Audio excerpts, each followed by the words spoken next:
Wet the engraving area with water. Place the colored paper on the glass and wet it with water. Wait for a while and tear off the white paper. Remove bubbles until the surface is smooth. Install the support frame on the machine. Fix the glass on the clamping claw or roller and level it. For specific operations, please refer to the usage of the clamping claw or roller. Adjusting focus using the focus block. Open Lightburn, connecting the machine.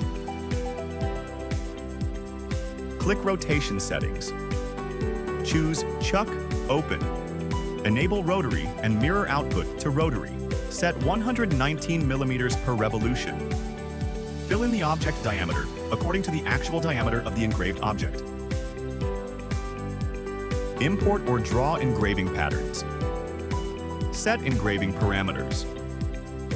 Start position. Select current position. Click frame.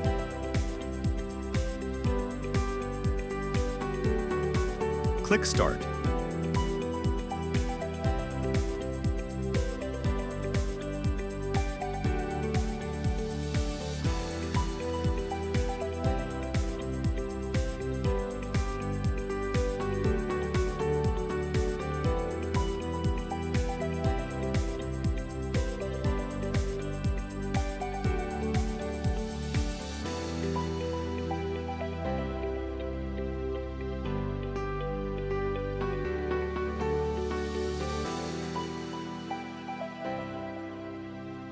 After engraving is completed, scrape off the excess colored paper with a scraper and wipe it clean with alcohol.